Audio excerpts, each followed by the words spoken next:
What's up, everybody, and welcome to the Press X Podcast, episode 140, your weekly podcast for gaming news and opinions coming at you each and every Monday. I am Kevin McManus.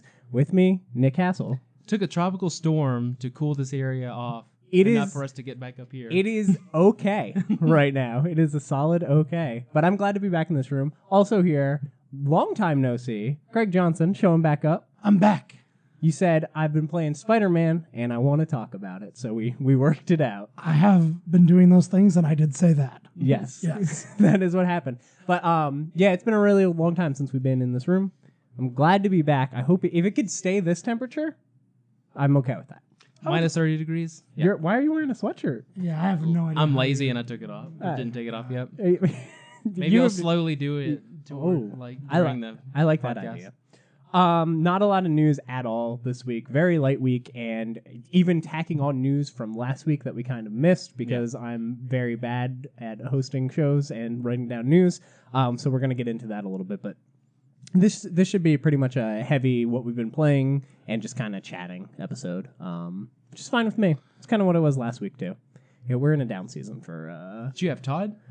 Yeah. Oh, that's why things went awry. I sure did. Let's start off with some comments from last week's video, though. First off, World End says, what happened to the end of the podcast? Or what happened with the end of the podcast? So basically, I clipped out something that I wanted to just save for later, and it was just very out of context. It was about how Todd wears his monster shirt literally every time he's on the show. He doesn't wear any other shirt. He's like a cartoon character at this point. And we were talking about it, and he's just like, I have 2 of them, and they were free, and I enjoy wearing them. He's also sponsored. I don't think I've ever seen Todd wear that shirt. Every video he's ever been in with me. Maybe he saves them just for the videos. I would not doubt it. He could have just like a Saturday routine. It's possible. How funny would it be if it went into Todd's room and he opened up his closet and it was just monster shirts? Yeah, that's what I'm saying. all It's he like has. a cartoon wardrobe, like in Hey Arnold when he opens his closet. It's just all the same shirt. But anyway, it was like an out of context clip, and it was at the very end of the video. And by the very end, I mean there was blank 9 minutes of black screen, and then just that clip at the end because I meant to cut it out and I forgot. I fixed it now. But thank you for bringing that to my attention. It was in my notes, and then I just didn't do it because I'm lazy.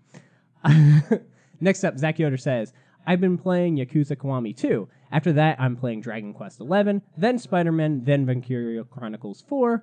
I'm hoping What to was finish that last game's name? Valkyria Chronicles 4. I'm hoping Got to it. finish all the games before Smash comes out in December. There's a demo for Valkyria Chronicles is that there? you can play. I think it's one of those things where it's like you get to like Octopath. Like you play 3 hours, and then cool. it's just your game save. That was the worst lead, and I thought you were going to say there was a demo to Smash, and you just disappointed me a lot. I'm so sorry. I'm glad games are doing this demo business again. I think it's the Switch, man. People want to see how things are on the Switch. It's kind of like VR, how VR gets so many demos. I love it, but even more than that, I love that they're just like, here's the full game for a few hours. If you want to continue your stuff, it's all just there. gated, basically. Yeah. It is brilliant. But if you want to be part of the show, as always, you can leave a comment down below, and we will get to it on our next episode. With that said, let's move into what we've been playing. I guess I'll just let you guys go loose with Spider-Man. I'll throw out some questions and stuff if I have any. I was going to say, why don't you just go first and get your stuff out of the way? No, we're going to start with Spider-Man. Okay. I can go first and talk about my game since I haven't been here in a million We don't years. need to hear what you've played for the whole year. No. I wouldn't mind a highlight. Just Spider-Man. It's actually Zelda. I only have 4 games. Okay. I mean, they're all... Start with Spider. Just guys talk about Spider-Man. I want to actually go through my other 3 and then end with Spider-Man because I have the most to say about Spider-Man. But the other 3 are all pretty quick. Unbelievable. To start with, We run a tightly I played oiled machine. I played Dead Cells only for the reason that it was a pretty hot news topic. And I wanted to see what all the hubbub was about. Exactly. And we're going to talk about that later, actually. It was fun. I think the game was cool. It was really unique. I'm not going to beat it. I don't really care that much. Shocking. It's fine. I played it to the point where I think I made it past the first boss. Yeah. And then I was like, all right, I understand what this is. I'm done. And then I played The Messenger, which was pretty cool. I like that. That game seems sweet. I haven't beat it yet, but I think I'm going to. I'm about Do you 3 bosses in, I think. So I've made pretty good progress. do you know you know how the game it got like kind of mixed reviews. Do you know why? Do you know the whole situation with the game? The genre of game changes halfway through it, and people did not like the second half of the game. Thanks for ruining the game for me, Kevin. I haven't got there yet. I'm not ruining it. I'm warning you. Yeah. I mean, I think right now it's still pretty sweet. Like I think for what I've played, even if it changed a little bit, as long as it didn't turn into like a first-person shooter. Oh no! It's not like that. It's just the style of game, like the genre of game. It does take on a different role later, and I think a lot of people wanted more of what they were already having, rather than that change. But like I said, I haven't played it. This is just stuff that I've heard. The game seems awesome, and I want to play it. I think it's definitely worth playing. There's no physical version, right? No. Yeah, I'm out. That's what I said too. Collector's edition. A lot of people on Twitter and online were talking about it to the point where I was like, all right, well, I'll look at it. And it looked pretty cool. It looked pretty fun. So I'll give it a shot, and I'm not disappointed. So just for people who don't know, it is a Ninja Gaiden-inspired I don't game, really basically. feel like it plays like Ninja Gaiden, though. Really? Not really. Like, I feel like it looks like Ninja Gaiden. It doesn't play like Ninja Gaiden. Okay. But it's got like a time travel mechanic to it, which is really, really clever. You jump between bits, basically, like an 8-bit and a 16-bit version of the game. And didn't know that either. Really? No. How far in are you? I'm probably halfway right before that happens. No. Anyway, it's got this like time travel mechanic to it that you can use for different things. It genuinely seems really, really cool. So I'd definitely be down to play it.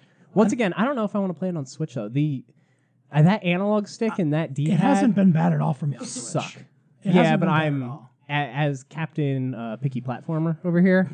Sure. It'll bother me probably. Well, I actually think that I'm gonna beat it as it stands now, and I think they are stupid to not release it in physical. Oh, they will. I think they definitely will. Yeah, even if they do some like DLC or something like that for it, and they just bundle it all as one package. But places are getting much better at putting out these limited releases. I agree, and I'm definitely gonna buy it physical when it comes out. Yeah. Other than that, I completely played through and beat Super Mario RPG. Oh, that was the game. I was trying to remember what you played. I thought it was a Zelda game. No, I turned it on my SNES Classic and thought it was worth a playthrough. And very, very easy game. Super easy.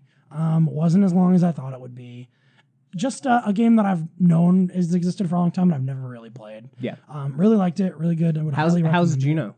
Very good. You like Gino? I will 100% play him in Smash. If that was my question. Yeah, he's great. And I think it's just one of those things where I didn't really know what his character was about. And now that I play that game, I'm like, he would have a sweet moveset in Smash. Have you seen the rumors of the next Smash character reveal? So what I've heard a lot of things and I've heard a lot of leaks. Like I don't know about any of the leak stuff, but like there's some pretty heavy suspicion that Skull Kid is the next. I've heard a lot about Skull Kid. I've heard a lot about true. Gino, and I've heard a lot about Banjo-Kazooie. I think those are the top three.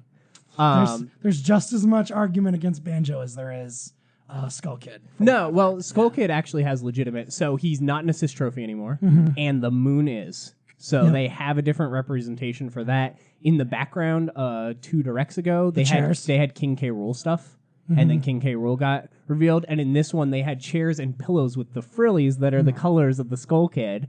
And he was a costume already in the last Smash Brothers, and they've been turning those costume characters into real characters. So I honestly think it's like 90% that Skull Kid's. Banjo-Kazooie is my get-hype moment. I know. And if they do that, I'm going to lose my mind. I know. It's going to be so dope. I know you like Banjo. I don't even care if they make him a Echo Fighter of Duck Hunt Dog. I don't even care. And make the bird Kazooie. The bird, I guess. That seems like a lot of... I don't care what they have to do. Just make it happen. I still think that the best idea anyone has ever come up with on our podcast was Nick coming up with Captain Toad and Toadette as Echo Fighters for Ice Climbers. I think that is genius. Yeah. Absolutely genius. Do the Ice Climber characters in the game, I never played with them, do they actually jump? Yeah. Because that's a big thing. Jump, but Captain Toad can't jump. They jump, but they like use each other to do it, kind of. They like lasso up each other. As long as I don't jump alone, because that's one of the biggest faults to Captain Toad is it's strictly said in multiple things. He cannot jump. Which is one of the things that I think would make him very difficult to be in Smash. That's fine. Yeah. I just kind of want it, and I thought that was a really good I agree. I think that would be neat. Anyway, I sidetracked you. Yeah, what else you got? No, that's it. And then my last game was Spider-Man. This is a game that I have been extremely excited about for a very long time. And I'm a little biased. Spider-Man's my favorite superhero. Really? Yep. And I think it's been a pretty extensive long time since we've got a reasonable superhero game. I'd say probably the last ones we got were like the Batman Arkham series. Arkham Knight. Yeah, but like that's like Gravity the only Rush one. 2. Like I mean like Gravity actually superhero, not comic book. Yeah, like a comic book character. Sure. And I can't remember the last time we've actually had a good Marvel game, almost ever. And I think that I was really looking forward to this when I saw a lot of the. I think I was with you guys at the E3 experience when they showed that trailer, and as soon as I saw it, I was like, I'm in.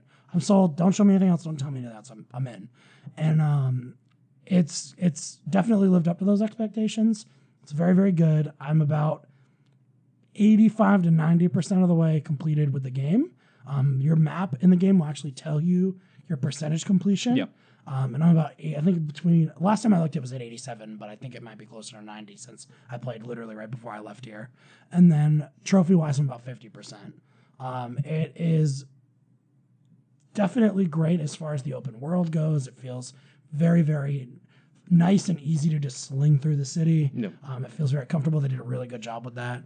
I'd probably say if I was to rate it, it would probably be like an 8 out of 10. I think there's a couple places where the game kind of falls short for me, but overall, I think it's a really great experience. I think everyone should play it. I feel like that a lot of people kind of echo those thoughts, especially they're like, I want Spider-Man 2. Like, that's going to be the... Less of me wanting Spider-Man 2. I want Insomniac and Sony to double down with Marvel, and I want them to start making an MCU, but for video games. We're getting that. That has not been actually with Square. Yeah, that's kind of the Square game, Yeah. but that's more kind of theory and concept right now because we still haven't. It is absolutely. I don't think we ever did the video for it. I thought about, but doing like a video of what games that have been announced are actually PS5 games. Should we do that? Yeah. Because that Square Enix Avenger game, that's not coming out on PS4. Sure. I don't think. Maybe, But, like, they're missing the boat on the movie kind of tie-in. So Sure. For like one thing though that and you probably might have gotten the same feel, Nick, for you playing it, but one thing that I just thought was super easy for them to do is they already have New York built out. They already have Harlem as a section in there. They could easily do a Defenders game using the same engine and the same map or a good area of the same map and just give you episodic things for like a Daredevil section and a Luke Cage section. And it would be I'm nowhere near cool. like as far like into the Arkham. game, but I mean, it sounds like you did the same thing. Like when the game opens you up to the big sandbox, you went and get all the collectibles and opened up basically for Assassin's Creed people the high points, for Far Cry people the radio tower, like whatever you want to call it. Yeah. But opens up the map and tells you what spots in, I guess, that suburb of the city. So I did that first, and I mean, on top of it just being laden with, hey, here's this very famous tower that you've maybe seen in movies. There's this, very famous setting for these superheroes and all the Netflix shows. There's also just a ton of Easter eggs, like almost around every corner. There's one, whether it's just dialogue that's spoken or some little things that you can see down there, or when you get a collectible and he talks about it, or you go into like the codex or whatever and he speaks on it. It's just like there's references just everywhere. So it feels, I got the same feeling where I was like, I could stand for this to be like expansions, just kind of just built into it. And here's the city. I mean, you already got 3 coming, so. And it's not just like exclusively like traversing it isn't exclusively Spider-Man, because you go into some buildings, you go onto the street, and most of the people that you could put into those scenarios can fly, jump really high, do whatever. Yeah. So the other thing that I think is really strong about this game, and I heard this kind of sentence used in another kind of review that I thought was really unique, is you actually feel like Spider-Man.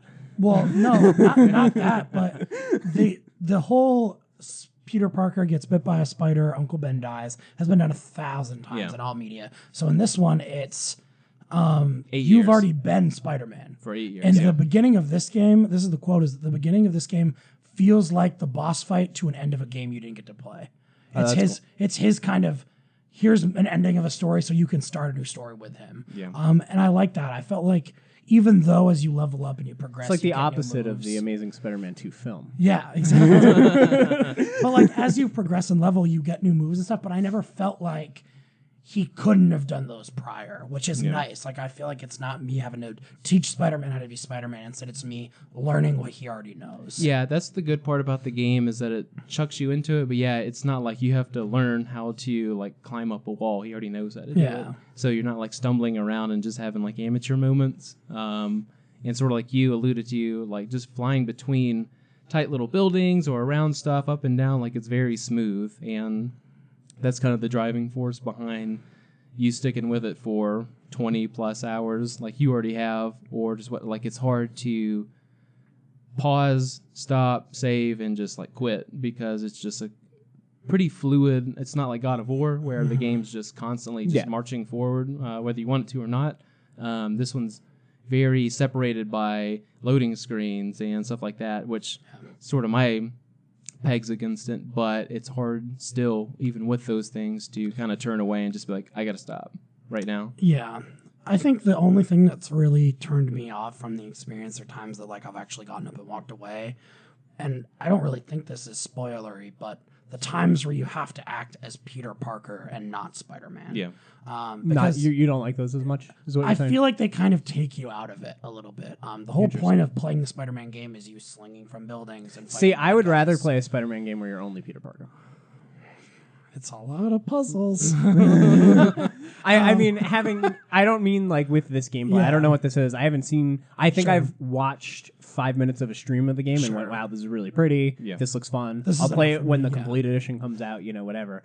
But like a more like, I hate to say Life is Strange because I have so much against that game, but a more like Life is Strange style Peter Parker thing with a younger Peter Parker, like I think that would be a cool game. I just think a Kevin game. There's definitely certain parts of this game where you're not Spider-Man slinging and you have to be a person, kind of traversing and not a spider, stealthy, and I mean, it just kind of takes me out. Not of it to compare it to Life is Strange because you're not like getting these like decisions, but just walking around spaces and interacting with stuff, like there's that. And it's just weird because that sort of stuff you're forced to do it versus I want to go do this optional thing or I want to do story. Like it's completely optional until the point where it's like, oh no, you must be Peter Parker. The game does do a funny job though of how it tries to like nudge you to the story. Like if it's like you need to go to the lab and do lab things, and I'm like, I actually would like to go and complete all these other tasks and fight bad guys. It'll be like you'll fight a couple bad guys and Peter will just go, man, I really need to be getting to the lab. And you're just like, nope, sorry, I'm in the driver's seat. So, Craig, have you played Infamous? I've played. You played Sunset, right? No, but I played a little bit of the first Infamous game. That's the only one I played. Okay. My question is pretty simple. Is the mission structure for this game kind of in that style or in like the Grand Theft Auto style where there's like definitive start points for each mission and then it's just like you do whatever in the city, there's a start point. And when you go to that start point, it like triggers the next mission? Yeah, so the story missions are always by a yellow icon and those are always going to be on your map. Okay. You can go to them whenever, but then as Nick kind of described, throughout the map there's other little side things like bad guy fights or collectibles and things you can find. And as you kind of expand the map, it shows you where those are located. So yeah, it is once you hit that yellow marker, the next story mission will pop up. Okay. One thing that I do think is really awkward though, and I don't know if you've gone far enough to see this, but there's not like a day-night cycle in the game. Correct. Where like as you're playing it, time expands. Instead, it's based on the mission. Yeah. So like if you're in a mission where it's raining, for example, and the whole city looks dark and gloomy, the city is raining and dark and gloomy for as long as you're in that mission. And sometimes if I'm doing a lot of collectibles, it's like that for a long time. Yeah, because when you start out, or the first time weird. I remember swinging around, it was like sunset, and I was like, oh, this is kind of cool. And I was just like, is this thing ever going to set? Like, it doesn't change until the mission. Because I just now witnessed the first time at night, and I was just like, oh, so it's based on story progression. Yeah, so there's a reason for that probably. Cool. I'd imagine. I would imagine. Well, and the other awkward thing about it too is like, so there's certain, like, as you said, there's kind of things on the map you can do side stuff. One of those things is called challenges, where it's based on like, and once you do kind of time challenges, I guess is a good way to put it. And in those, some of those, when you go and activate them, are based on a time of day. Oh. And so you'll go and you'll activate that one mission, and it'll do like a loading screen where it's just the city and it's nighttime. It'll just change to daytime, and then the mission will start. And that takes you out of it a little bit. At least it changes. Yeah. it just takes you out of it a little bit. But I think for all these games, kind of little tiny flaws and nitpicks, the game overall is great. Yeah. It's such a good feeling. It is kind of a game that as you play it, you don't want to stop playing it, which I think is just kind of a testament to how good it is. Yeah, it's really good. It's just it's like just a fun time. Yeah, just a fun time. Even if you're not trying to beat it, just going around and slinging around the city of Spider-Man is just sweet. It is cool too because every time like you're perched up or you're just doing normal stuff, taking pictures, whatever, and the first time you like sling the web and just like actually start your traverse through the city, you actually hear the music just ramp up. So it always kind of does that epic moment. It's kind of weird when you go like swing through, stop, and like if you're doing sort of taking pictures of landmarks, which is an optional thing. Because like it's like the orchestra ramps up and then it's like, oh, he's taking a picture, okay, and then it's just up and down, so it's really weird when it does that. But I've actually I didn't notice that at all. Really? Yeah, well, I've got the music way up, so maybe yeah. But yeah, the only I know I kind of ruined myself on it because, like I said, any of these open world type games, I go and get the points on the map that open up everything else. So I do kind of the grindy stuff at the start.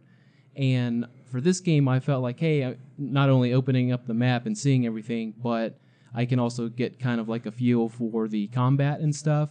This is very much a game where you start out, you can do basic stuff, and then you get experience, you level up, you can put points into abilities, you can craft it your own way, which is cool. But when you're doing 5 hours of grinding and normal enemies that shouldn't pose much of a problem are kicking your ass and killing you, or whatever. Just wait until later, man. Yeah, it gets rough. Yeah. And my main complaint about combat, I really like combat. It's awesome, and I've gotten 6, 7 abilities, something like that so far.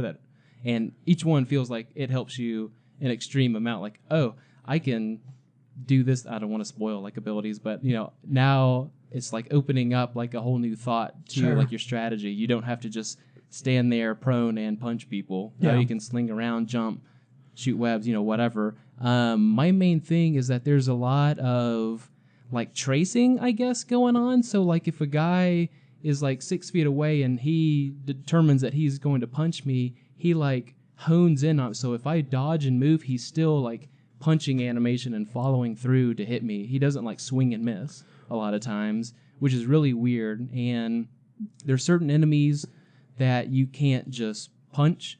You have to strategically take them out, or maybe have a shield, or maybe have a gun or rocket launcher or something. But there's some enemies that just like follow through and like home in on you, and it's really weird sometimes because you need to like perfectly dodge in some scenarios, and it's all about sort of like Assassin's Creed, where if you hit the wrong button, you're kind of locked into doing that, and it's hard to stop that dodge because some other condition is now happening. So there's a lot of like committing to an action and stuff like that, but the enemies do it too. So it's really weird for you to dodge, do like a roll or like a dive away, but he's still just like coming at you with like a punch, and it still hits you. I think the awkward thing about the fighting just comes from the fact that you're Spider-Man. Yeah. And you have a spider sense. Yeah. So like a lot of times there's a lot of animations where like someone will be shooting at you and you can see where their bullets are going to come from, or someone's about to punch you and there's the little lines above your head saying like you need to dodge or you're going to get hit. Because that obviously has to change it because they have to give you opportunities to do that. And I think that does make the combat a little bit more complicated. But at the same time though, I mean, I don't really use a lot of those other fancy moves. Mm-hmm. I pretty much still use there's like always every time you unlock a suit, you get a power for that suit. And the one power I've used pretty much the whole time is the one they showed off in the E3 trailer or whatever, when he was in the prison, where he jumps up in the middle there and he just shoots webs all the way around him in 360. Because that power is OP and it just kills everybody. Yeah. Well, it doesn't kill, but you know what I mean. Knocks them unconscious. There's no killing. Webs them up very safely. But yeah, I think that overall, like, with this game, there's a ton of like little nitpicks that anybody can make. But I think overall, the game is just a slam dunk. I think it's very hard for anyone to look at this game and think it's not great. Mm-hmm. Cool. Was that your whole list of Those were all that I've been playing, or what I've played recently. Okay. Nick, do you have anything else? Yeah, the only thing for me to add on top of that, because I missed last week, random little vacation, but I completed my Banner Saga quest all the way through 3, beat that. wrapped up nicely. I enjoyed what happened. I enjoyed how they took my information from 1 and 2 and up to the point in 3 and made an ending for me. They did it in a really smart way. And there's series like Mass Effect and stuff like that, that make it kind of hard for you to go through years worth of games. And, it's hard to kind of nail it at the end after you get through so many variables and stuff that could go in completely weird directions. But they nailed it. I really like the way it wrapped up for me. I can imagine someone wanting to go back through it, but they're like 10-hour games, so it's not quite an easy, like finish it in a weekend type thing. Also, beat Dead Cells. When I was on here last, I said, I don't know how far I am. I feel like I'm pretty far, but I'm having fun. I was right at the boss, or the final thing. The only thing to add on top of what Craig said, I think I said it when I mentioned playing Dead Cells the first time, I just really like the combination of you can get just about anything as far as like you can get a big lance, you can get swords, you can get bow and arrow, or you don't have to use any like traditional weapons. You can just use like fireballs and ice balls and stuff. Like there's just so many combinations of ways to kill people that it kind of makes me forget about the Metroidvania kind of thing that usually brings me down, but I still liked it anyway. So that was really cool. I like the way it ended. Neat little game, and I can imagine someone just spending more and more hours going through it with different like weapon combinations or powers, abilities, all that stuff. It's pretty hard too, as far as difficult wise. It's probably one of the tougher games I've played in the last couple of years. I will give that game credit though. That's one of the first games in a long time where it's made me feel like I didn't care that I died. Like usually games it's pretty like discomforting when you die. You're like, come on. That game I died and I'm like, that's fine. Ready to go again. So that was cool. And the fact that the level keeps changing based on how you die, and you can still get cool weapons if you made progress. I guess that's the point of roguelike games, even though we kind of laugh at whenever that subject gets thrown into a title of a game or a description of a game. It was really cool.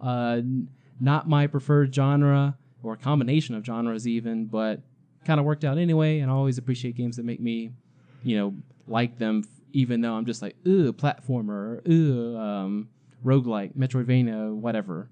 You can fill in the blank with whatever there, but also started Dragon Quest 11. Never played a Dragon Quest, don't know why, but this feels sort of like a nod, and I guess the entire series is, to the classic like Final Fantasy type games. So even though it's bright, colorful, pretty, 60 frames per second, which Spider-Man is not, that was my other knock against it. I don't care, it's still fine. It's pretty, but it needs the frames. It's fine. Dragon Quest has a lot of like the old sound effects and just like even stuff like open up a door or going into a new town, you hear just like the kind of 8-bit sort of noises. So it's kind of playful in that fact that it knows it's a very traditional, classic like JRPG type experience, and it's pretty fun. I like it.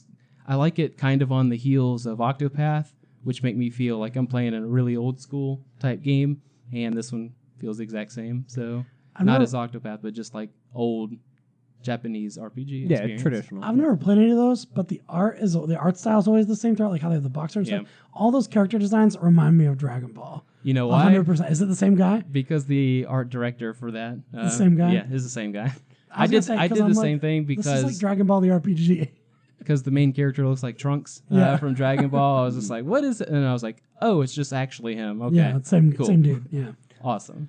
But yeah, that's it. I'm going to somehow find time for Dragon Quest and Spider-Man to compete with each other. So I don't know. It's going to be tough. All right. So I've been playing more Firewall Zero, which is the VR Rainbow Six Siege style game. Really, still enjoying it. It's still one of the best just systems and mechanic-based VR games that I've seen. Everything in it works so well. They thought of ways to deal with problems that a lot of other games have had, and they've done it really well. And I talked about that last week, but I'm still having a blast with it. My complaints with it are still the same. I wish that they talked about, they already have other modes, because the only mode in the game is kind of search and destroy. It's like go attack the briefcase thing and hack it or whatever it is, and you win. And defend the briefcase. Like those are the two modes. So it's basically Counter-Strike. Yeah, but they said they have other modes. They're just waiting to kind of see what the player base is and all that stuff to figure out how they want to implement it, apparently. But anyway, really, really like it. It's super tense. I'm getting way more into, with things like Fortnite and stuff, I'm getting way more into the you die and you're out. Like, it just adds this level of tension that you don't get when you can just Rambo through the game, you know what I mean? But really, really enjoying it. And I think that this is absolutely a must-get for VR. And I think it is also the best reason to own the aim controller. Farpoint didn't really do it for me. It's the too many spiders. Hashtag too many spiders in that game. What's wrong? I remember you playing that game. They're scary. When you first got it, I remember watching you play that, and you're just like, there's spiders everywhere. Yeah, I don't like spiders. They're jumping on you. It's way too much. It's just fun. It's way too. I didn't get very far in that game. People FYI, you better. probably don't want to play Spider-Man. Oh, that's a good point. No, that's a good just point. kidding. It's fine. Oh, okay. Thank you. Lots of animals in that game, actually. Anyway, I think it's definitely a must-have. Sounds like it needs a terrorist hunt mode VR. for me to really be. Is that where you attack like AI people? Yeah. Yeah, they have that. Oh, okay. You said one mode, so. Sorry, there's one competitive mode. Oh. They have they have like offline terrorist hunt type things and stuff. It even like looks that. like Ghost Recon or Rainbow Six on the Oh yeah, front. it's clearly a ripoff of And it. just in case you want to make sure Kevin was actually being genuine, it is not in the case, so it is in his PS4 right now. That is correct. It is actually in my PlayStation 4. But anyway, having a good time with that. On top of that, obviously, I've been playing Fortnite, and you know what? I'm upgrading Fortnite in my eyes. I'm putting it up on the level of the Xbox Live games online. I can't stop playing it. I'm having a blast with it. I'm doing the stuff that I used to do back then where like you're making your own game modes. It's like, okay, you're only allowed to pick up green weapons and you got to win only playing with green weapons and everything. Like this is going to be one of those games. Like I look back so fondly on Mech Assault and Star Wars Knights of the Old Republic and these games that I have these memories and like I tie certain people to these memories and like playing with them and everything. And I'm getting that with Fortnite now. And I know looking back on Fortnite, it's going to be like a really special thing right here in my heart. You know what I mean? You You have Craig? one of those? I do. Sometimes it comes out. So I work at a place where pretty much nobody else plays video games. But they all play Fortnite.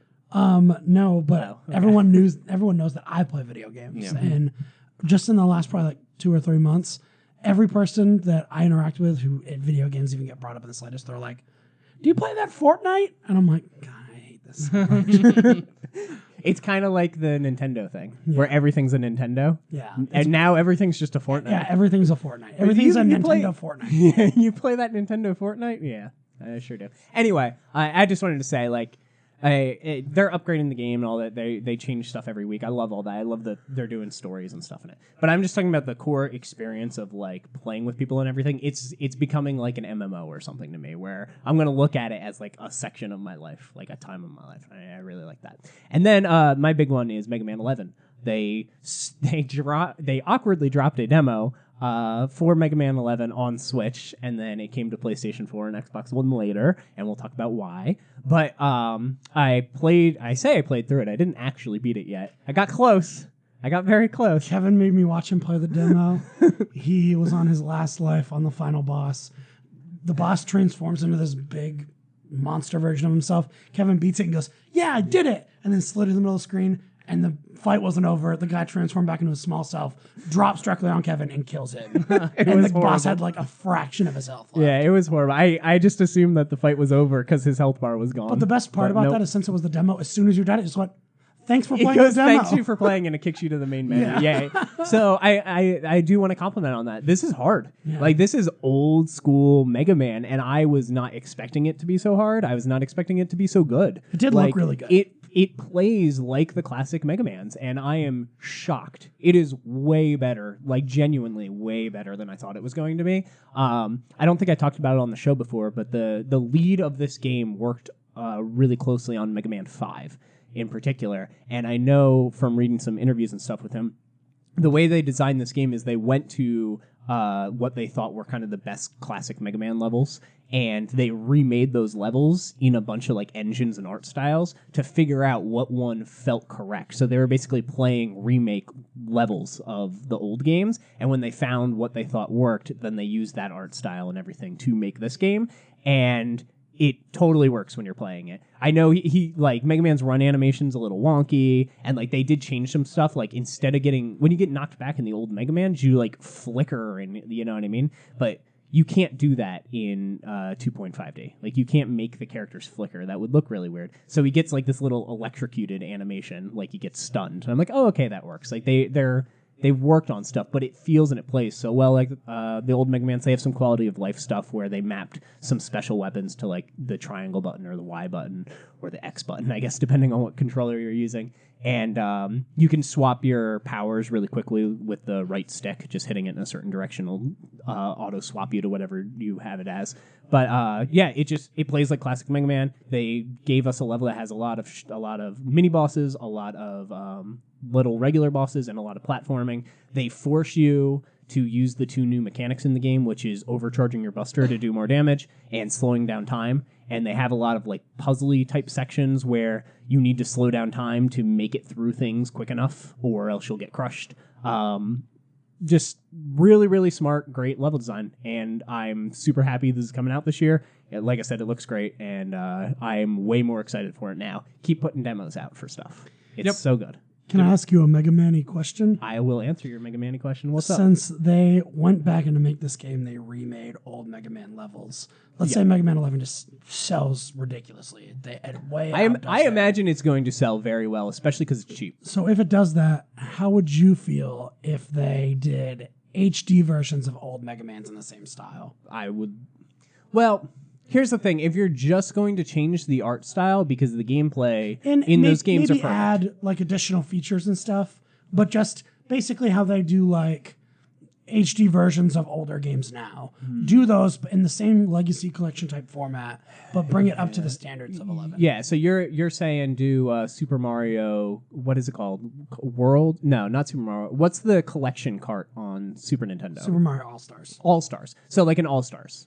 You want them? Well, that's still just the same games, I think. Well, it's the same games, but they made them 16-bit from 8-bit. Oh, yeah. Yes. Then yes, that's. I would be fine with that, and I would totally play that. And I think the most interesting part of it, honestly, would be the music, because they'd have to, match the music and everything to fit the new art style. But I don't understand the purpose of it, because this Mega Man literally controls exactly like the old Mega Man. Like, you're right at home. Well, I just think maybe a lot of the people who might get into Mega Man 11 might not be into playing the older 8-bit versions. Maybe that might be a turnoff for them, like younger kids or things like that. Sure. So I was just wondering, from your aspect, being like a huge Mega Man fan, how you would feel about them taking the old classics. I would be totally fine with it, and I actually think that could be a cool thing to do, but they already put out those collections and everything. I don't see them having a reason to do that. They put out the collections, and they gave you save states anywhere in it for like younger kids. Do it for money. I don't know. They have it so like in the X collection, if you fall in a pit, it just teleports you out of the pit. Like they made it so that it's accessible to younger audiences anyway. Yeah. So I just thought of that question when you brought up that they had been remaking old levels. I was like, oh well, if they were already doing that, I wonder. Yeah, if that's I would love to see the old levels. Just even if it's just like a bonus thing that you can unlock, like you can play one or two of the. Yeah, I was gonna say that should be a collector's or, edition throw in. It's like, hey, play this wonky art style in the same game. Yeah, I think that would be really cool. But one thing as far as negatives go for it, the only negative I have towards it right now is the music. The theme song is good, but like the actual level music, I can't even hum for you. Like I don't know what the song is. It's very ambient instead of like, they had like a more rock theme to instead of where like Mega Man 2, you can like sing perfectly. Yeah, it to me. The two songs that I heard in this are not catchy, and Mega Man music is so important. So that's like,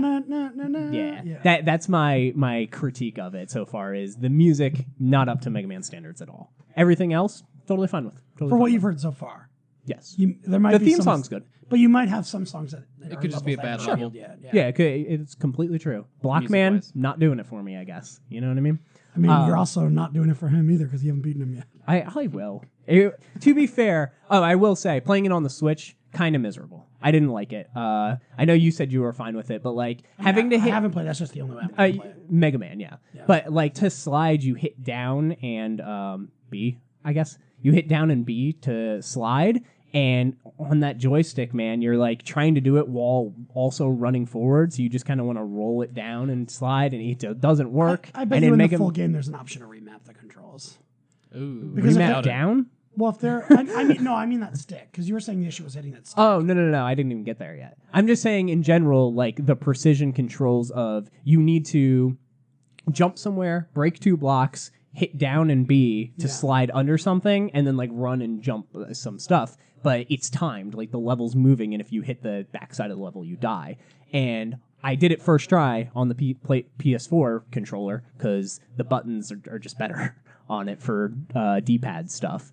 On the Switch, I was struggling to do that part. Like this, I couldn't get the slide. And then, the other thing is the right stick changes your character's outfits. And since the controller's so teeny, I would tap it with the side of my thumb sometimes when I was moving my thumb over. The controller difficulty, is that in handheld or is that Pro Controller? That's handheld. Haven't played it with a Pro Controller yet. I wonder how much better it would be. I'm sure infinitely. Yeah, I'm sure I wouldn't have a problem with the Play it like a pro.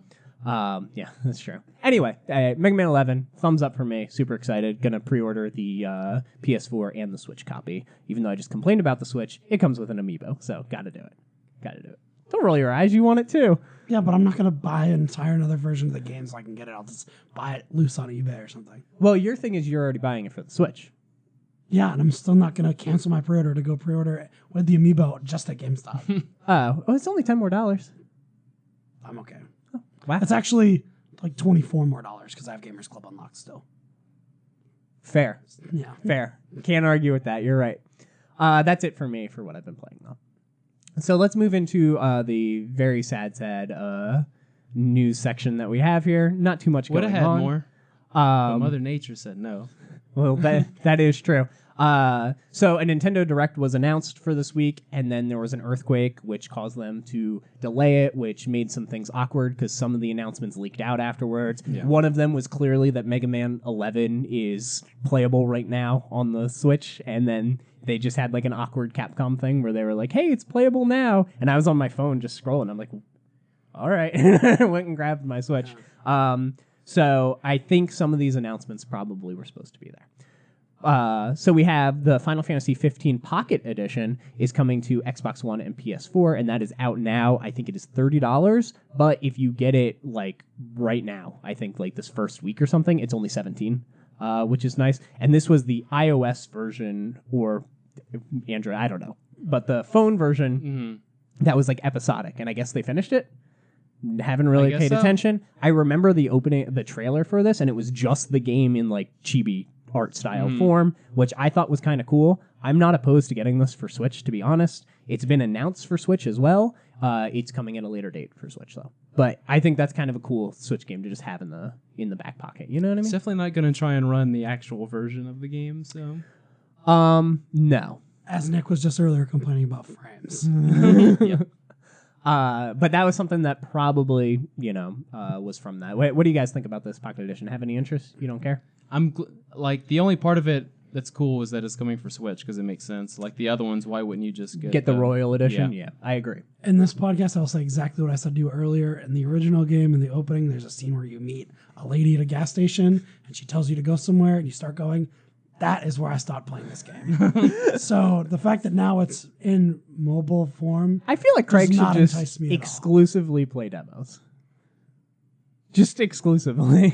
90% of the time, that's where you make it to, is where the demo would cut off. I feel like it's frustrating. I feel like a game has to like really speak to me to entice me. That's fine. Like an hour of it. I'm not giving you shit for it because I get it. Time is very valuable. Like, don't waste your time on something you're not enjoying. It just frustrates me when like Nier, I'm like, please play Nier, and you're like, all right. I played it that first boss fight, and then like a bunch of big blades coming and smashing down, and I was like, I don't like this enough. Okay. I tried it twice, and I was like, I don't like it. That's fine. But to be fair, I'm the person at a big buffet who just takes one little scoop of everything, and you're the type of person who goes back like 6 helpings for one thing. Sure. Damn, is that a fat joke?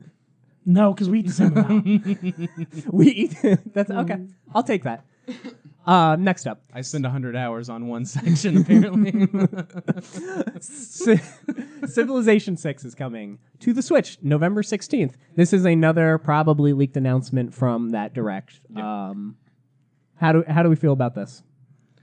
It's cool, but the thing with Civ games and any sort of... I feel like it's going to be complicated. Anything in that genre is there's a certain reason why it's on keyboard and mouse, because it's very interactive, and I guess kind of see how maybe joysticks can make it work, but there's interactiveness with the map and the tiles and the units and the options, and just like there's a bunch of clicking going on top of like the campaigns or whatever you want to call it, and like playing an actual game of this, even on the most sped up version, where you're researching and doing all this stuff, like the most sped up way you can play this, like I don't think the battery will last handheld. So this is like a docked only sort of game, because you can save your progress, I guess, and come back later and you're on turn 72 of 3,000 or whatever it is. What's wrong, Craig? I'm just thinking the part of this, the part of the Nintendo Direct announcement we didn't get was special edition coming with a Nintendo branded mouse and keyboard. Yeah. I mean, that basically kills it for me. But yeah, the fact that the games take so long to finish, even on the fast versions of Civ, like it's just a weird mix of. It feels like a docked only game unless you play in 2 to 3 hour increments of like a 20-hour battle. It's not a game I would call, man, I'm really glad I have this mobily wherever I go. Yeah. Really? No. Wow, I completely got the opposite vibe. I thought that this was like the perfect handheld game. Maybe, but like I said, you're taking very small chips away at a very large tree. And you have to go back and remember, okay, where was I at in this turn? Who just declared war on me? What was my guy over here doing? Like it's very complex, and it feels like a sit down. It is. Yeah. You know what I mean? Like how much are they dumbing it down from the PC version? And I don't know. I don't know much about Civ. I don't care. I just assumed this was like a very good Switch game. It seems good on paper, but if you've ever played like the real-time strategy type stuff, you're just like, how's this going to work? So that's kind of where it left me, but I'm glad that more people have access to it. They're going to bring a real-time strategy game over to Switch. They need to talk to Blizzard and get an up-res Warcraft 3 on there. Something like that. That would be sweet. I wish in this one that you could use like Mario, Bowser as like the leaders, even though it throws off. I would be in if they did that. That would be sweet. The historic nature of the game. I think Nintendo has a requirement that if a game comes to them late, they have to put something in it. Oh, okay. I'm just picturing all these. Well, I know Sony does. Like Bomberman R or whatever. Like when it came over, they put Ratchet and Clank. Sure. Okay. In the, like they put like Kratos and Pyramid Head and all that other stuff in there too. One of those. What? Yeah, the one that's owned by Konami, who makes Bomberman. Yes, Pyramid Head. There's like 6 of them. My boy. Yeah, it's There's like a bunch of extra characters though. Sure. Yeah. The nurse is in there. Was one of them only PS4 exclusive? Simon, is that what you're saying? Ratchet and Clank. Yeah. Oh, okay. I didn't know that. I thought all of those characters were only on the PS4 version. Master Chief is on the Xbox version, and the Switch version has nothing. Nothing. Yeah, the Switch version because they got the original. Yeah.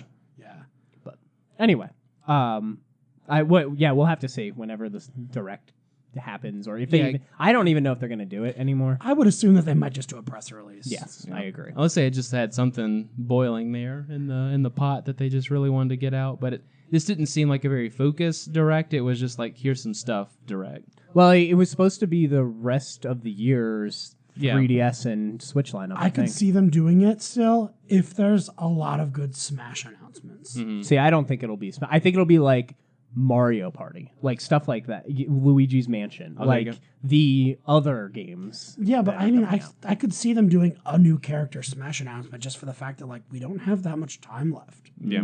Like how many more Nintendo Directs do you think there's going to be? How many more characters do you think there's That's the question. They can just do this at random. No, there's got to be more than 2. Really? I think we get 2. If you say 2, then it completely eliminates Banjo-Kazooie, and I'm not willing to accept that because there's no way.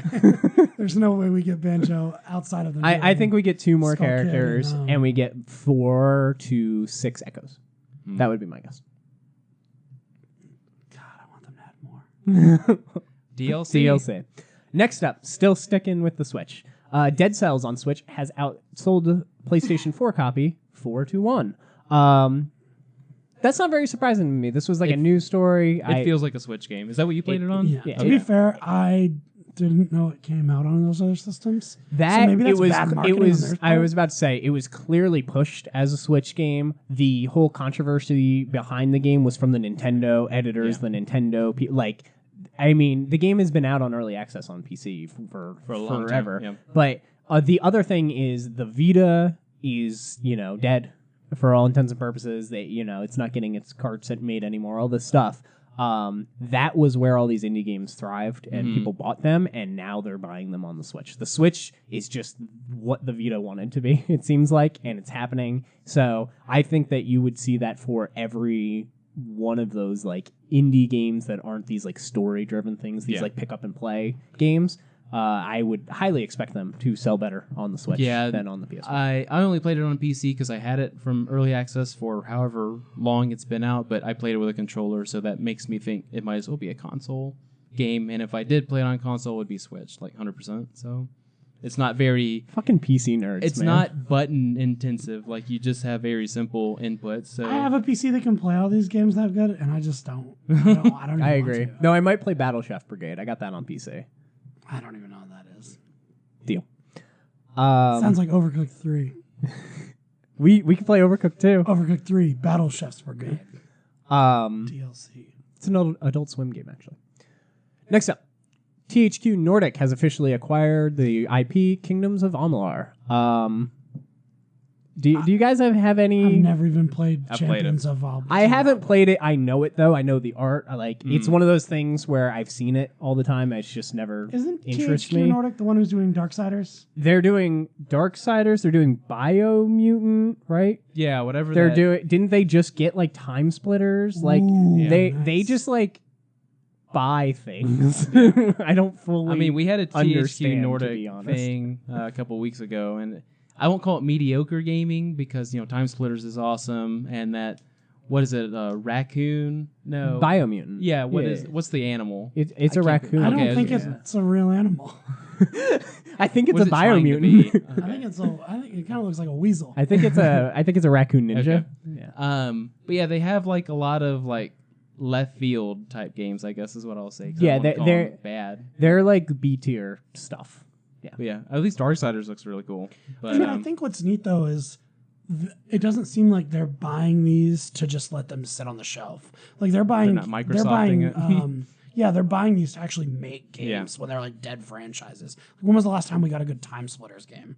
You know what I mean? Long time ago. Yeah, they're trying to revitalize these old franchises. Sure, I'm not complaining about them buying all this stuff. I just think it's weird that they are just sitting on all these strange IPs. I think it's interesting that they're willing to put money into franchises we otherwise wouldn't get either way. where are they getting the money is my question. But yeah, I feel like Deep Silver. I'm not sure if they're like Deep Silver has a lot of random stuff too. Yeah. They just own the rights to a bunch of things that they're not using. I don't know.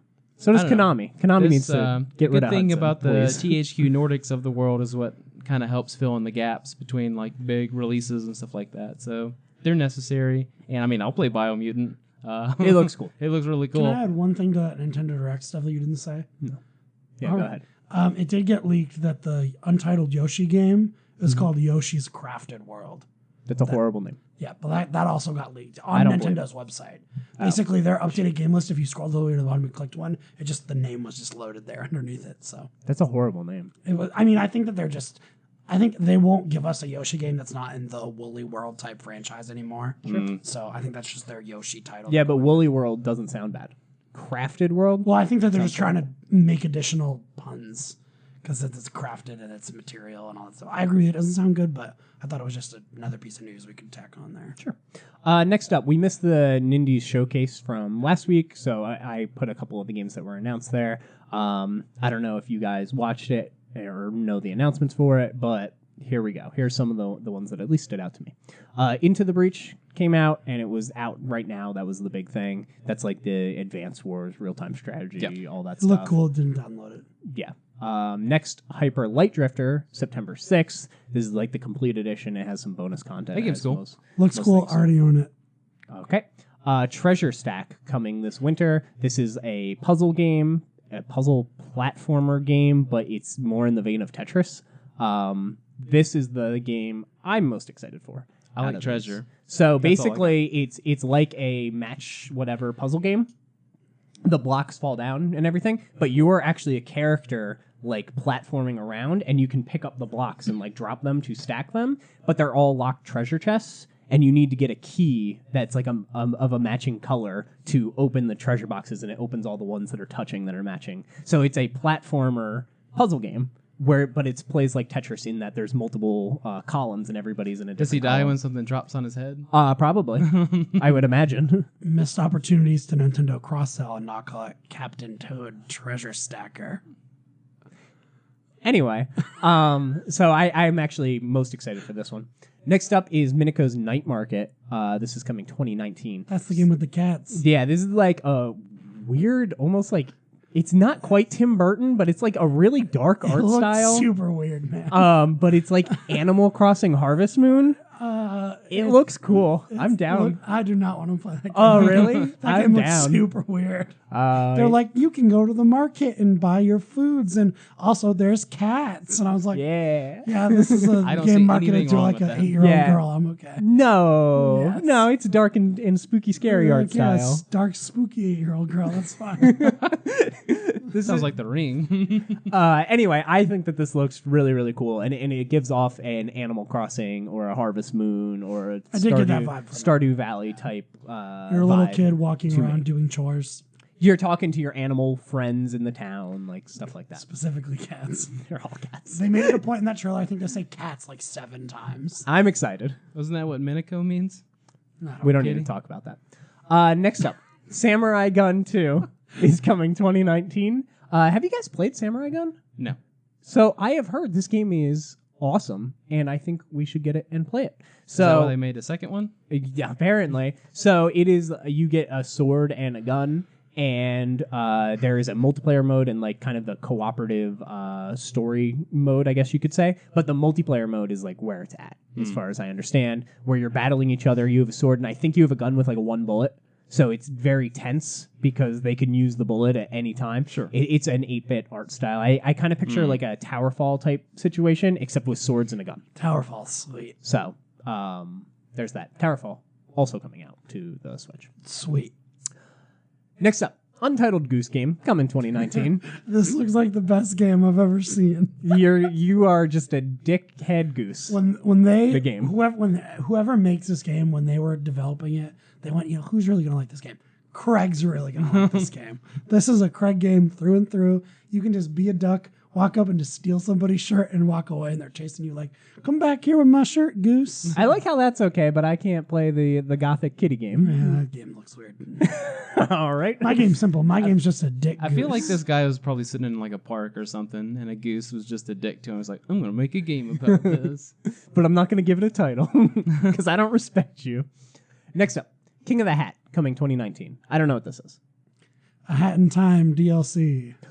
Yeah, I actually didn't talk about that. There is a Hat in Time DLC. Have you seen this? I was making a joke. It's awesome. So, a Hat in Time free DLC, completely co-op now, the entire game.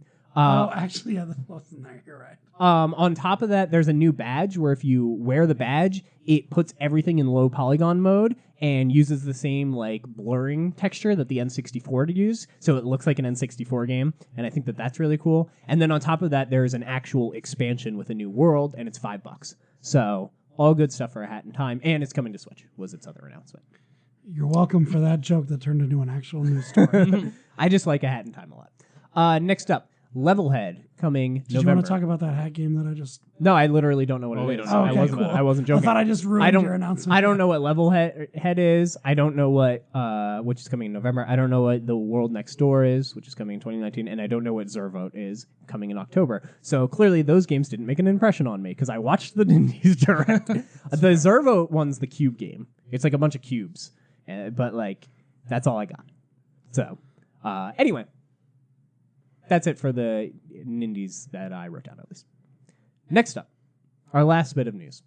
Onimusha Warlords is coming to the PS4, Xbox One, Switch, and PC January 15th, and it'll be $20. This is going to be an HD kind of up-resy thing. It's not like a remake, but similar, I imagine, to the Devil May Cry collection. Or like Okami?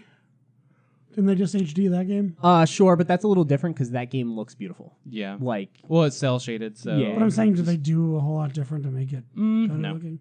I don't know. So this is going to be the same vein then? Yeah, but like he said, since it's cell shaded, it instantly looks way better. Like Devil May Cry does not look good on the PS4. It looks like it looks like an early PS2 game. Still. Nice. Yeah. It's just, like widescreen and everything. Look at this PS2 game in 4K. Yeah, it's basically what it is. Anyway, they're adding analog control because the other one had tank controls. Yep. This is all great stuff. They're apparently redoing the music. Aren't tank controls that thing you made me do when we played Silent Hill? Yes. Yeah. Okay, yeah, those are terrible. Oh, I like tank controls. Garbage. No, you just gotta figure it out. They have their place, for sure. I think it says something if they're remaking a game, they go, we can get rid of those. They're not getting rid of them. They're adding analog support. So that people never have to touch the other controls ever again. Anyway, how do we feel about this? Game. Yeah, we can have tank controls in a game called Tanks. I mean, yeah, that's the general idea of it. I like the fact that this is coming out. I played this game whenever it came out, way back.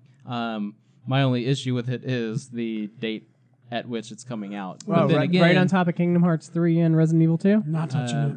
But that being said, since I've played it in yesteryear, there's no super rush for me to go out and get Exactly, it. Just, that's how I feel. The fact that it's coming to PC means for me Steam Summer Sale or something like that. Yeah. So I completely agree. I will grab it when I have the chance to, but 2019 has not shown an available time window quite yet for this. If any game is coming out, even within a 2-month window of Kingdom Hearts 3, I'm not touching it. This is why you're on the show, Craig. Can we just talk about Kingdom Hearts 3 for a little bit? No. All right. there's Are you nothing over the theme song? Do you like it now, or are you still not a big I fan? still don't really like it. Man. The only reason I don't is because if you actually listen song to song, the first two are extremely poppy. Yeah. And this is Oh, this is going to be a sad game. very somber. Yes, Well, yeah. It's not going to be a happy They game. keep throwing spoilers into the trailers, and it keeps making me mad because I wish they would just let me play the damn game. What's in the box? You know what I mean? That's if they tell me that before the game comes out, I probably won't buy it. Anyway, yeah, I agree. Bad time period. I still want the game. Yeah. I'll get it whenever. Really good. I'm glad this is existing. It's kind of strange. When I saw this, I thought it was just going to be like a PS2 classic on PlayStation 4, how they've been doing that. And I was like, oh, that's cool. And then I saw it was coming to Switch, and I was like, oh, I did not read this correctly. Anyway, so next up, let's move into a question, shall we? So Twitter and Facebook and such have been ablaze this is where I with get this new question, or tell me your taste thing has been going around, and every once in a while we like to grab the stuff off the Twitterverse. Usually it has something to do with movies or books or something like that, but it inevitably, it being Twitter, gets turned into video game talk at some point. Yeah, that's how it we happens. just do it. So. Anyway, so the things people are tweeting out are, what 5 games would you show someone to give them a feel for your tastes as a gamer? So you get to pick 5 games, they play them, and they go, oh, I get you. Yeah. I get what you're kind of about. So they could reasonably, after playing, or maybe even watching, They could tell you if your tastes suck or not. watching a couple of hours of a stream, but just kind of digesting the game. They could go, if we had a table like this, we go, Craig would like that one, or nah, Nick would play this one. Oh, So okay. you can get sort of a idea of, like you said, their personality type for these types of games. So So I'm really sleepy. I'm sorry. I keep yawning, guys. yeah, quit playing Spider-Man. Sleep. So The city never sleeps. I'll start off with my 5. and then you can do yours, and then Yeah. you can do yours, and I'll kind of just explain why I put those ones. First off, I picked Shovel Knight. This is kind of my 2D platformer of choice for this. I think it is friendly enough to show somebody and they would get it. It ties in enough mechanics from other games together into one game that you get a little bit of everything, which is nice, as opposed to if I just gave you Mega Man, which has like this pixel perfect platforming and stuff. You don't get that like speed running ability of that like a Mario would have, unless you played Mario separately, or I think Shovel Knight just tied it all together in a really nice package, put a bow on it, and I think it's a perfect example of a retro throwback game. It's more approachable than the other ones. Yeah, well, Mario. They have like awesome systems in the game. Like they have a checkpoint system, which the old games did not have. They were very punishing. But if you're good at Shovel Knight, you can break the checkpoints for extra like abilities and stuff, and Extra loot. yeah. But then you don't have a checkpoint anymore. Like I think that's such a smart mechanic and way to do it. Can I say one thing about Shovel Knight real quick? What is it, Craig? I saw online. Have you guys seen that thing where apparently he's a fish? There's a scene in a Shovel Knight game where, like, when you're walking through a town, there's a guy who's dressed exactly like Shovel Knight, but he has a fish head, and the text is, he goes, "Man, doesn't it feel great to take that helmet off?"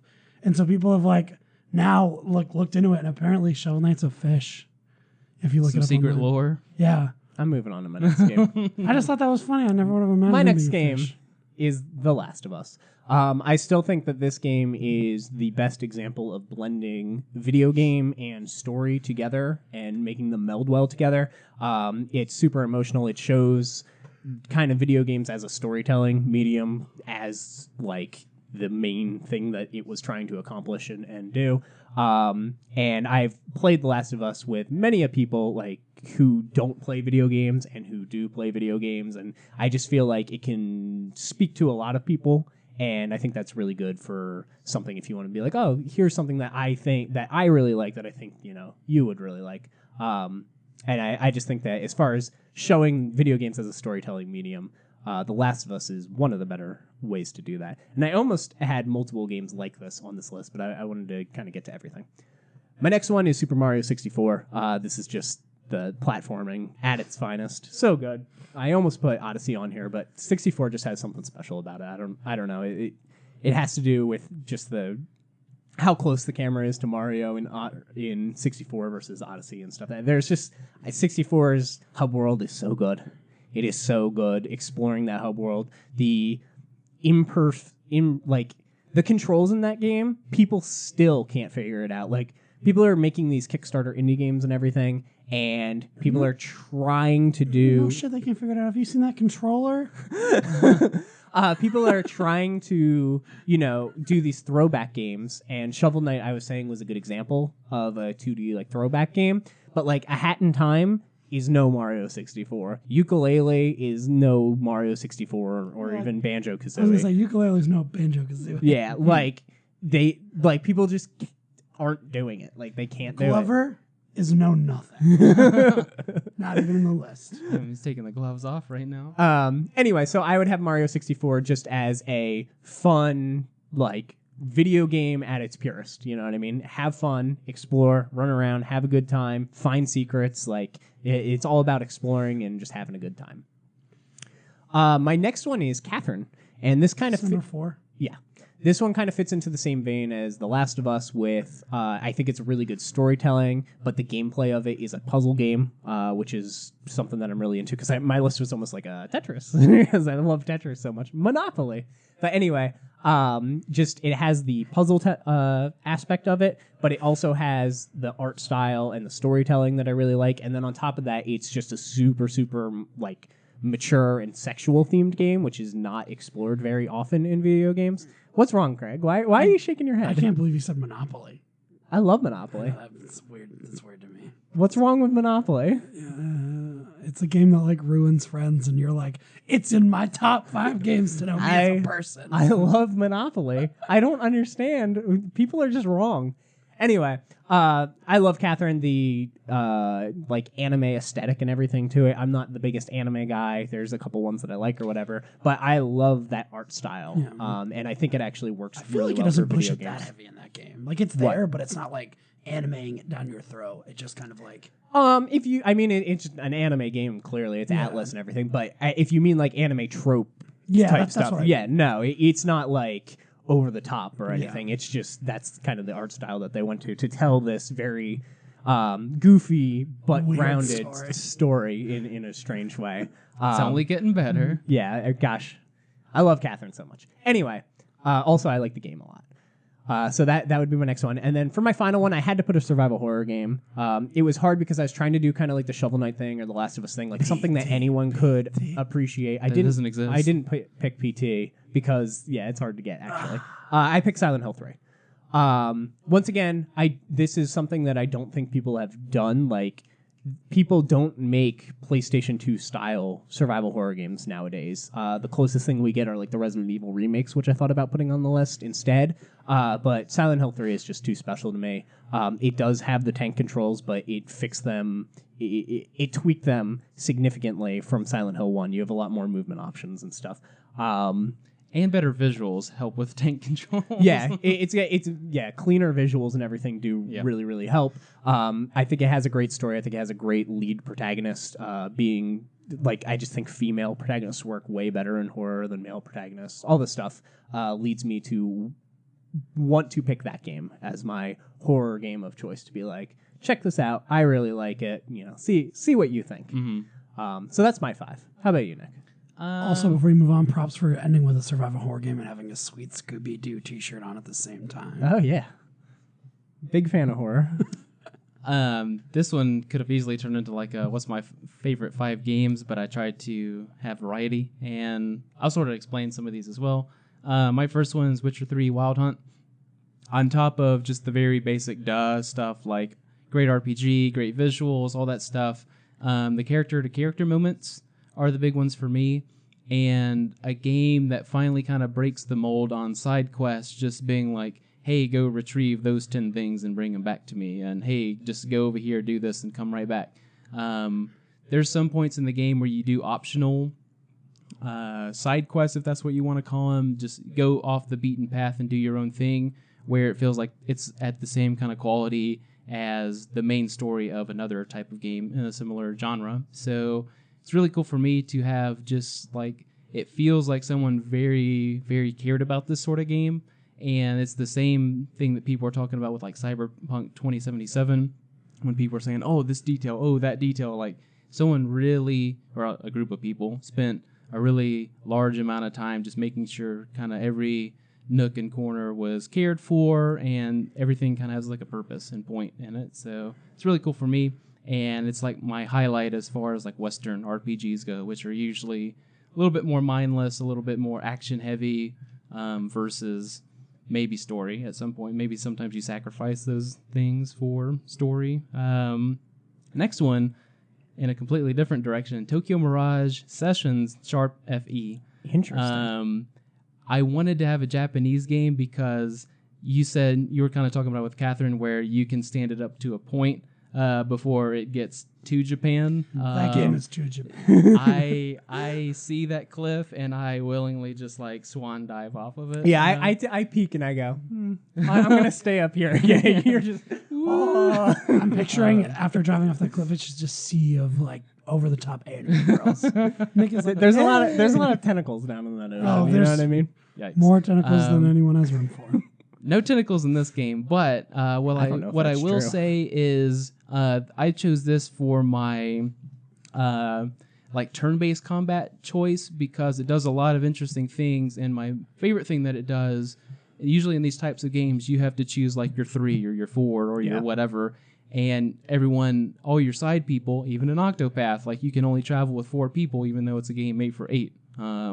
So it's weird to just only be like, we're going on a quest, guys, and it's just like, actually me and Craig are going, you're just kind of sitting around. I'll come talk to you maybe. You're the narrator. So it's weird to just have these people just kind of sit on the bench and you never hear from them again just because they may not have the cool axe or be useful in combat or something. And In this game, it just says, hey, we know you're not in the main party, but you're coming in anyway. And fights take excessively long amounts of times. You get dance breaks in between combat. You get full-fledged like music videos. I mean, it's a good game. Yeah. It is just very Japanese.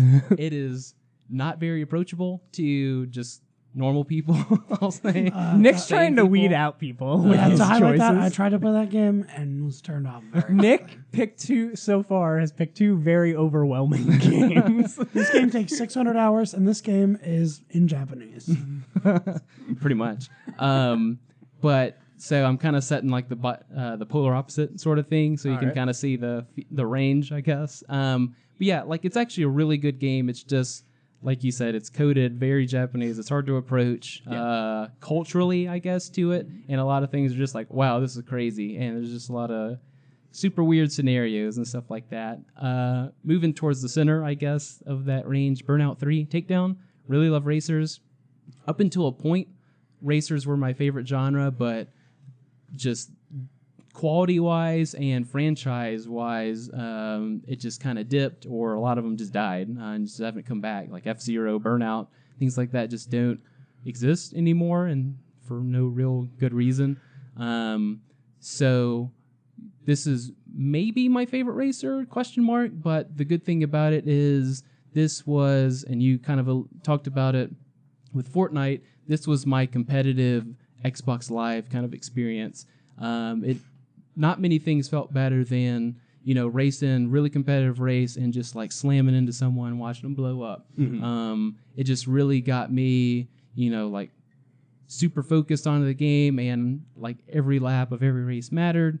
And then when you had to unwind, it had the cool crash mode, so you could see a lot of super intense competitiveness mixed with, I just want to see stuff go boom. Had a really good soundtrack and all that stuff too. So this is one of the more approachable race games. Stuff like Mario Kart could probably, vie for that spot. But it's very approachable, and it's not, I have to know what tweaking this suspension does to, the turning radius of the car. Like, you don't have to go off into Gran Turismo land. You just grab a cool car, hit the nitro, and, make the jump or slam into someone and wreck them, sort of thing. Very simple. Next one is the most recent version, I guess, Doom. I like this one because yeah, just the most recent one.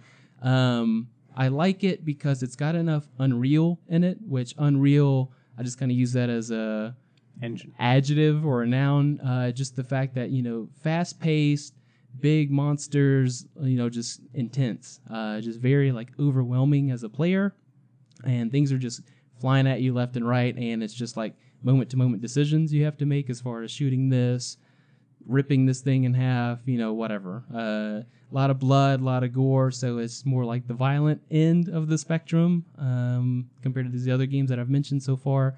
But this is the type of game where I have to have headphones on. I have to like crank it all the way up, and I'm like sweating. I'm like almost like trembling and stuff. Like it's just very intense. Nick has fun with this game. Yeah.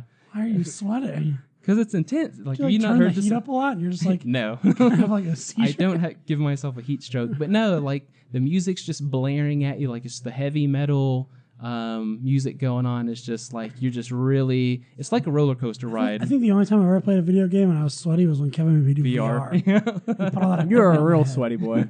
Well, yeah, when you put like 7 pounds of equipment on my head and make me put stuff in a briefcase 100 times, you'd get sweaty too. But yeah, I consider this one more like the roller coaster, or I guess what people go to scary movies for, like just that kind of excitement and just like thrill ride sort of thing. So that's where this game sort of lands. Other Unreal games kind of fit this mold for me as well.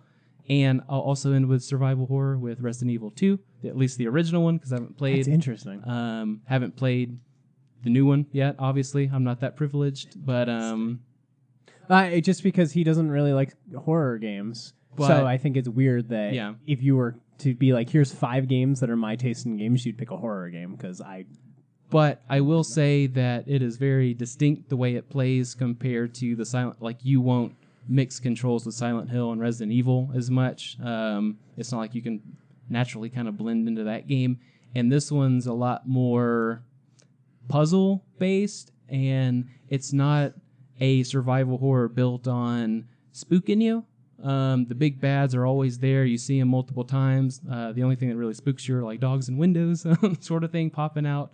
But it's not like I'm going to get you sort of thing as much as there are 3 zombies in front of me. I have 6 bullets. I know it takes 3 to kill each one. You do the math. How do I get around it sort of thing? So it's more like obstacles and like a strategic, like how do I get from A to B in the best way possible without me dying. And some of the older, or the games after that, were cool in the fact that, you know, you can combine stuff, you can make cool weapons, you can do this and that. Inventory management was a little bit cooler in some of the games after that, but I really liked the police station aspect of it, and I really liked the 2 branching stories aspect of it. So that's really my only dip in survival horror, and I would kind of stay in the Resident Evil realm. But if you played that and then you went to a Silent Hill or some of like the Japanese or Korean type games, you'd be like, oh, okay, I see why he likes this, but maybe not so much that, like getting haunted or possessed by stuff and all that. This one's more of just a very basic, oh man, slow zombie, how do I get away from it sort of thing. So Spooky. Problem solving. But yeah. All right, Craig, what do you got for us? So in that moment, I realized me and Nick are probably the complete opposite gamer in literally every way.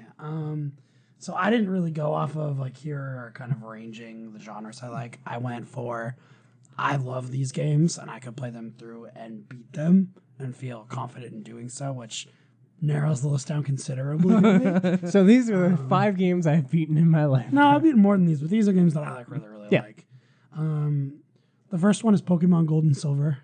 All right. I think 2 games. So when I think one of my first real like gaming experiences I could ever go to is my parents going on a trip and me staying with my grandma, and they gave me a Game Boy, an original Game Boy, and a copy of Pokemon Red, and I played through that whole week. But I think really when I got Gold and Silver and realized how much more they added and how much more they evolved the story, that was one of my first roses where I like got really into a game and wanted to do everything. Love those games. I love Pokemon to this day. I'm really excited for everyone that comes out. Well, that kind of naturally blends into like you playing like Odyssey and stuff like the collectible sort of thing. Don't ruin my list, man. All right, what else you got, Craig? Well, my second one, I'll go for Super Mario Odyssey because Nick had to spoiler alert it without even reading it. I'm not really a big Super Mario person. Yeah. I like the franchise. You prefer Banjo-Kazooie. I do. But I think that this is the first time in a long time that that a Super Mario game has spoken to me like this. It was really fun, really unique. I think they took a lot of good challenges to this, and this was one of the first times I've, in one real sitting since I bought it, just straight up just beat the game. Usually I get pretty bored and I put it down and never go back to it, but this one I was really interested in playing through and beating, and I think I'll easily go back to it again in the future and play it again when I'm excited too. Yeah, I think it'll be nice, which is something really unique for me in that genre. Third is BioShock.